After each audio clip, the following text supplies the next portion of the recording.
to millions of Igbos, he was a hero who refused to watch his people be wiped out. This is the story of the man who declared Biafra. He was born November 4, 1933 in today's Niger State. He was the second son of Sir Louis Odumegu Ojuku, one of the wealthiest men in West Africa. His father could have set him up for a life of comfort and luxury, but Ojuku had other plans. After school in Nigeria, he went to Epsom College in England and then to Oxford University, where he studied modern history. Everybody expected him to come back and take over his father's businesses. But instead, in 1957, he shocked the country and his father by joining the Nigerian army. He was the first university graduate to enlist, and he climbed the ranks fast. He trained in Britain, served in the Congo on peacekeeping duty, and by 1963, he was a lieutenant colonel commanding the Army's 5th Battalion in Kano. In January of 1966, Nigeria saw its first coup, carried out mostly by young Igbo officers. Prime Minister Tafawa Balewa and other leaders were killed during this coup. Now, Ojuku wasn't part of that coup, but when Major General Aguiyi Ironsi took over as head of state, Ojuku was appointed military governor of the Eastern region. He was just 32 years old at this time. But 6 months later came the counter coup. Aguiyi Ironsi was killed, Yakubu Gowon became head of state, and almost immediately, violence against Igbo people exploded in the north. Tens of thousands of Eastern Nigerians were killed in the pogroms.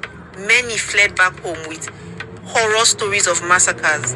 Ojuku demanded protection for his people. He said there should be more autonomy for the regions. Then in January of 1967, he met Gowon and other leaders in Ghana. This was the Aburi Accord, where they agreed on decentralizing power to keep Nigeria together. But back home, the federal government did not implement it. Then in May 1967, Gowon announced the creation of 12 new states, splitting the eastern region into 3. For Ojuku, this was the breaking point because it stripped the East of control over key oil-rich areas, and it showed that the federal government was moving against them. On May 30th, 1967, Ojuku declared the Republic of Biafra. His reason was to prevent his people from being wiped out. To the federal government, this was rebellion, but to Igbos, it was survival. Ojuku became the head of state of Biafra and their commander-in-chief. Weeks later, Nigerian troops invaded. The Biafra war started. At first, Biafra shocked everybody with early victories. They were even advancing into mid-western Nigeria. But Nigeria's armies, they were bigger, they were better equipped, they were backed by Britain and the Soviet Union. They surrounded Biafra, they cut off food, supplies. Ojuku fought on, using every international connection and media outlet to draw attention to what he called a genocide. There were images of starving Biafran children, skin on bone, their stomachs big. It shocked the world. It triggered one of the largest humanitarian airlifts in history. But Biafra wasn't completely alone. Cote d'Ivoire, Gabon, Tanzania, and Zambia, they officially recognized it. And this gave Ojuku some international backing. Inside Biafra, Ojuku was more than just a president. He was Ikemba, meaning the strength of the people. And he was Dim, meaning leader. He visited battlefronts, encouraged soldiers. He kept morale alive even as food ran out. These people were hungry. By late 1969, Biafra was exhausted. On January 8, 1970, Ojuku handed power to his deputy, Philip F. Young, and he left for Ivory Coast to avoid total annihilation. A week later, Biafra surrendered. Gowon declared, "No victor, no vanquished." But Ojuku couldn't return yet. He lived in exile for 13 years. Then in 1982, President Shehu Shagari granted him a pardon. Ojuku came home to a hero's welcome. Tens of thousands of people lined his streets. His people officially gave him the chieftaincy title, Ikemba Nnewi. After his return, he told his people that even if Biafra's borders were gone, there would always be a Biafra of the mind. Yes, sir. In all these things, let's check out the difference between Biafra, Ikemba Nnewi, Ojuku Odumegwu, and Libya Mama Gaddafi, who seized power in 1969 at the age of 27.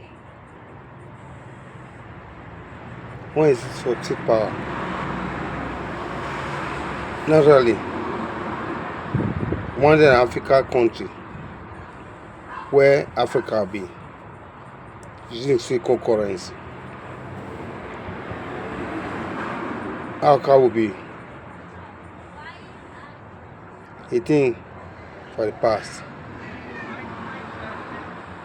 That life now is life for Ibrahim is living. He wanted you. The only dark side of his reign when he masterminded a bombing of airplane that crashed in Scotland that left more than 200 people dead. He sponsored terrorist initiative, and Palestinian terrorists were highly involved. He equipped them. To the West were guessing, America were guessing. However, he brought about nationalization of the country's petroleum and oil. He did so much for Libyans. When dive into an economic setup by providing free healthcare for Libyans. However, he also dig into housing for people for free.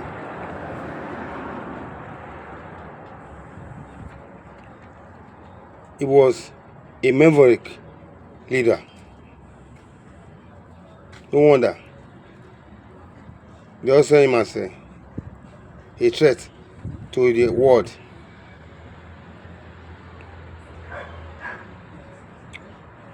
Can you call him a hero?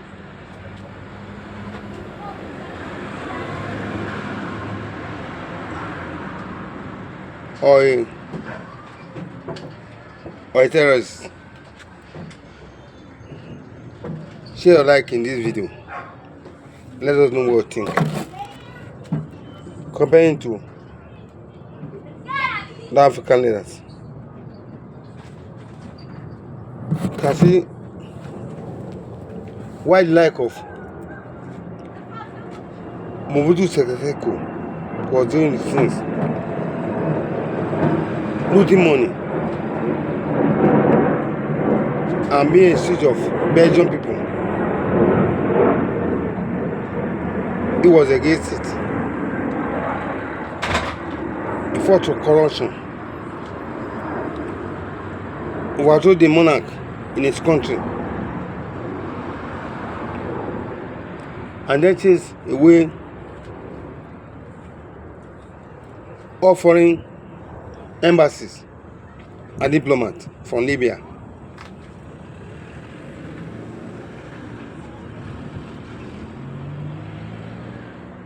So that was it. Action playing our ways. The turning point was that he wanted to make his son to be dependent after him. That didn't go well with the Westerners. After I turned 2000, the NATO, Western power, bombing. That bombing was they invited a convoy and bombing. That was like the kidding.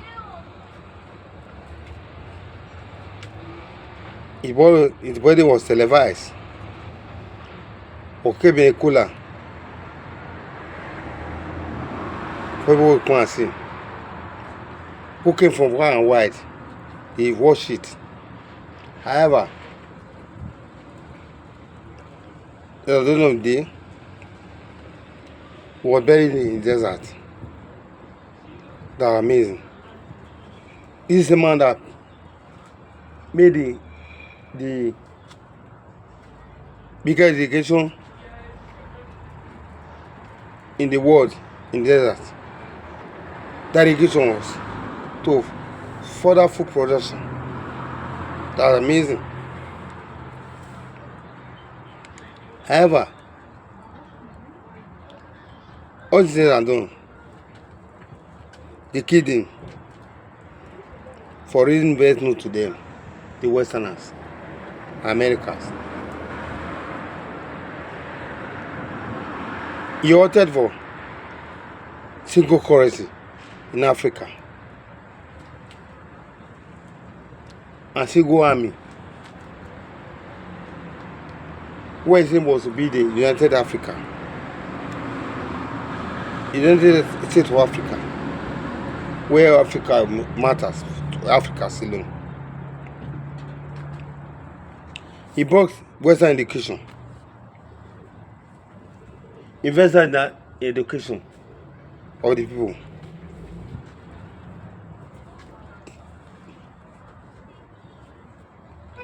They pay well. They're doing for survival.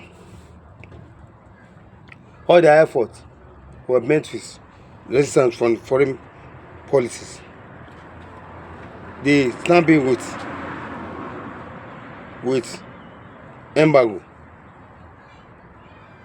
embargo, sanctions, sanction was snapped to him.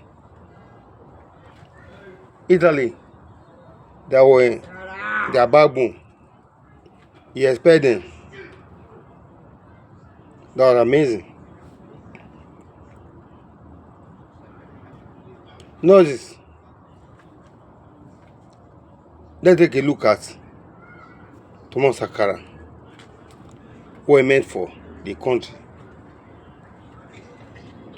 He came and said,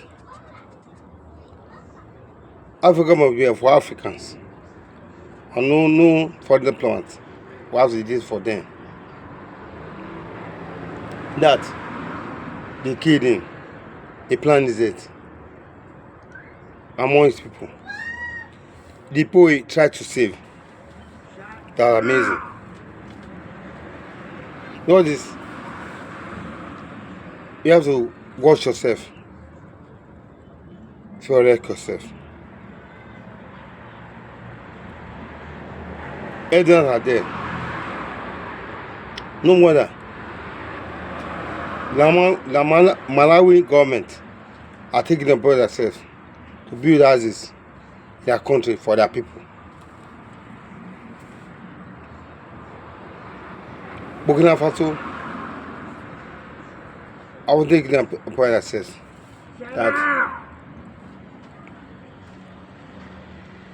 they are building hospitals, build so much things. However, Israel have made millions of dollars to them. It was only refused because Ibrahim said that was a bribe. It's nothing to put the economy, the enterprise, which is refused. You know this. China know the water of Burkina Faso.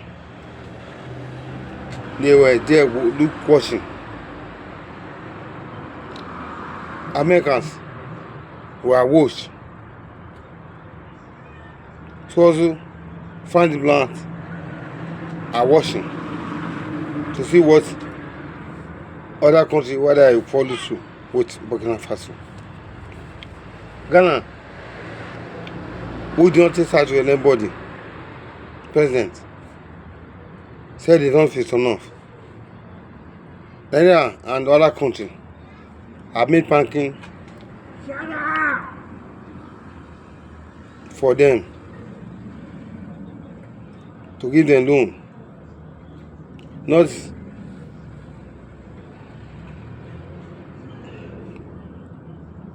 TCM as a betrayal of trust. However, He's a military man who does not involve politics. They are trying to continue to watch the country rule. He don't believe in men talks. Believe that Africa will be for Africans. However, when Africa are good, it will be a pleasure for them. Africa has to be a produced country, not independent on other continents. Take China for example. China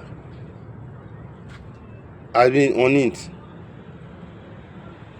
They made the move, and now they are great. If are greater than all the countries of the world. So Burkina Faso is to that line that Africa must great. Africa must great again. Not these things. We have seen what happens when people toil the lines of greatness.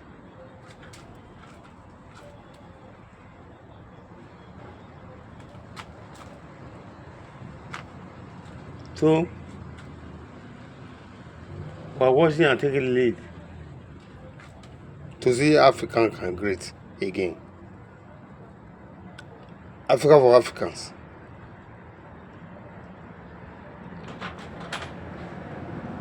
Africa must great. Madam. You're right. Yes. Thank you. TikTok. Yes. Thank you.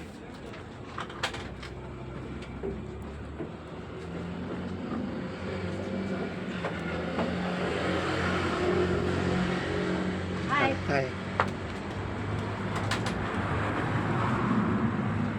Africa must be free.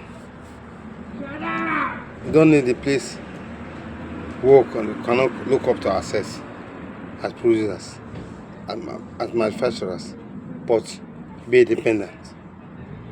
That's what the Africa are calling today. When they do that, see them as betrayers. Betrayers, and this is the sense that they cannot get what they want. But they want to sanction them. But in all these things, Africa will be great. As we are West, all things that are going on, society won't be clear.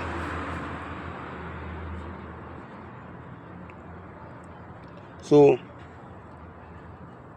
society is alike. I don't come in connection or think about Africa. Must Africa be free or not? Let me know in the comment section. Short thought.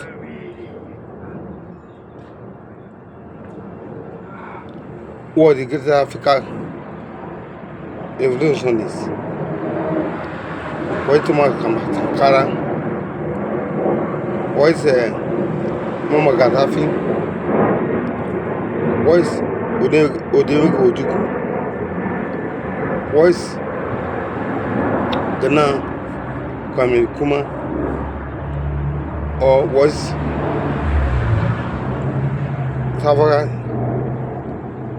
Mandala? Let us know in the comment section. What do you think? Ask on the city and West. Share thought about all these things. Don't forget to subscribe my channel on Ibrahim.